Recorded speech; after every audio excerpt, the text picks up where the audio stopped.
Welcome back, everyone. It is quite crazy how time just flies by. It is now the end of January as we approach the Book of Boba Fett Chapter 5, which is all set and ready to debut by this upcoming Wednesday, which is really going to hold a lot of surprises and new revelations for the character of Boba Fett before we head into the last two episodes, Chapter 6 and 7, for the next 2 weeks after that.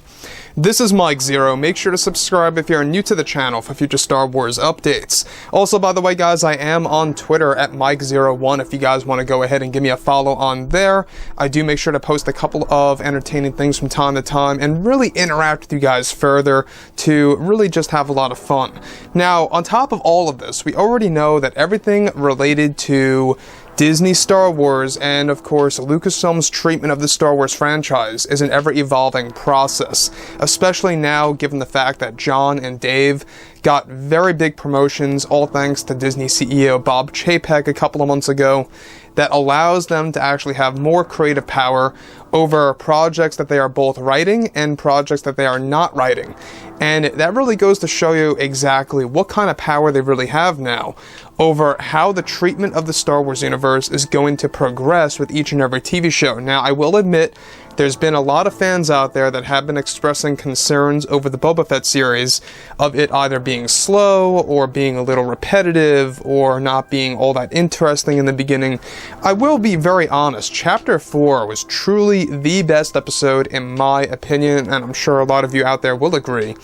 Because it was done by a different director, I think that Kevin did a fantastic job in comparison to Robert Rodriguez. Robert Rodriguez, by the way, had his strong points, but Kevin did an excellent job with Chapter 4. Anyways, moving on. What's really interesting about everything here involves creator George Lucas and exactly what's happening behind the scenes over at Lucasfilm and exactly how that's going to take effect in the next couple of months. So, with that being said, with Disney and Lucasfilm getting ready to make a series of announcements at Star Wars Celebration this year for new TV shows and movies, Disney CEO Bob Chapek and George Lucas have been having some important conversations with each other about the future of the franchise.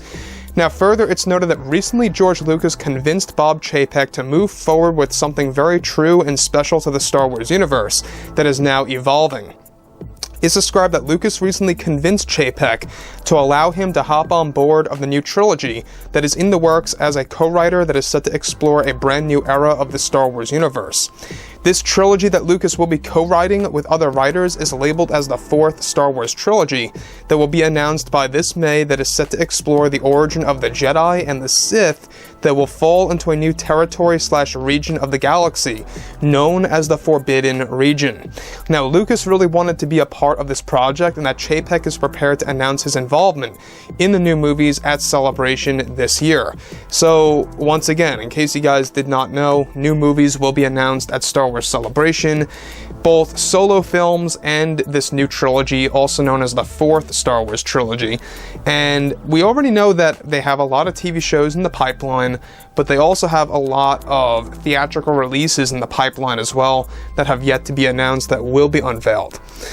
So, moving past this, alright, Lucas is set to insert many unused concepts from the prequel trilogy movies to be used in the fourth trilogy of films that is set to bring in many A-list actors and actresses, as well as new unknowns that will become a part of this trilogy.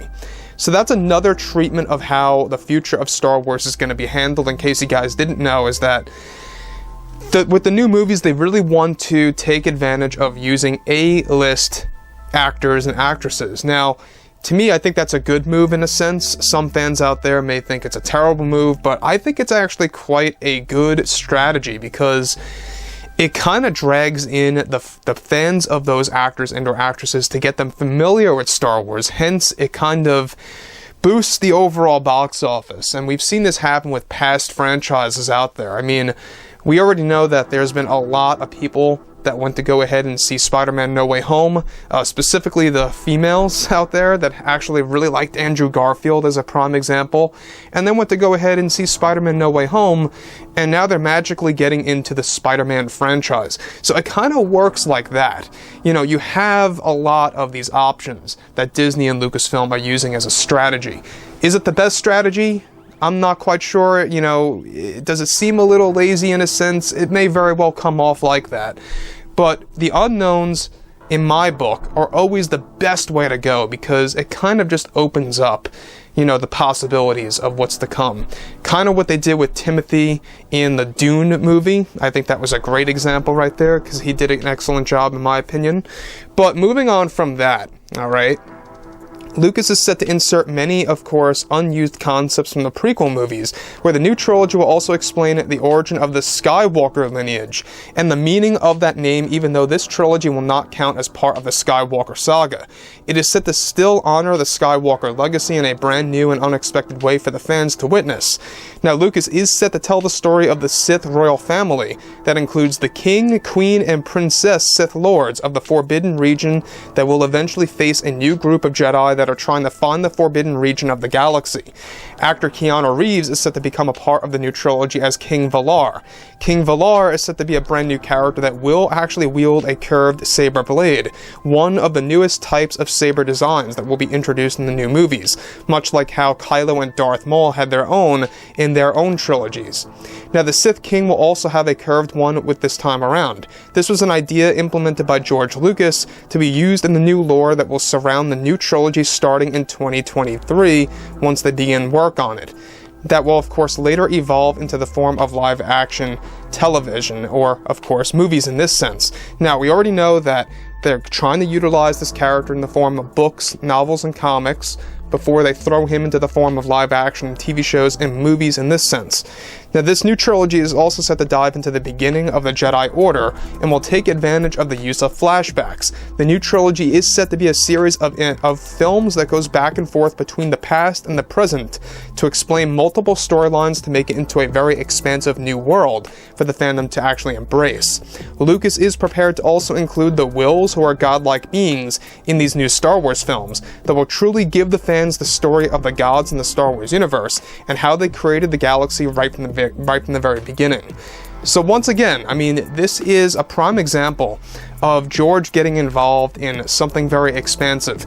Now, given that he will be considered a co-writer, not the main writer of this new trilogy, it really does actually come off as very positive, because now you're going to get those themes very vividly by George Lucas. You know, kind of like how when John and Dave work together, you kind of see that fusion between Dave and John's vision of Star Wars and how it kind of bounces back and forth. If you guys know John's vision of Star Wars and Dave's vision, they are both very similar, but you can see the difference when you watch, you know, The Mandalorian and different episodes on and off.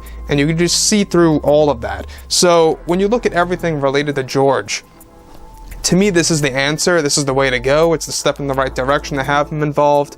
What better way to get him involved as a co-writer? I know that him being a main writer seems a little unrealistic anyway, because that takes a lot of time and effort and work. Him as a co-writer makes sense, and it just is going to be quite amazing to see him back again, and that how this will be announced at Star Wars Celebration this May, so be prepared for that. So overall, guys, you know, let me know what you think about all of this, you know, below in the comments. What do you think about this fourth trilogy and how it explains the beginning of the Jedi Order, the origin of the Sith, the Wills, and everything ranging from the Sith royal family to the new Jedi that are hidden across the galaxy?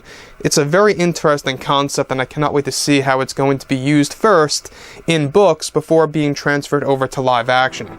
So overall, you know, drop a comment below. Let me know about all this in the comments, and if you guys did enjoy the content for today, do make sure to drop a thumbs up on this video to support the channel. I thank you all so very much for the kind support, and I'll catch you guys next time.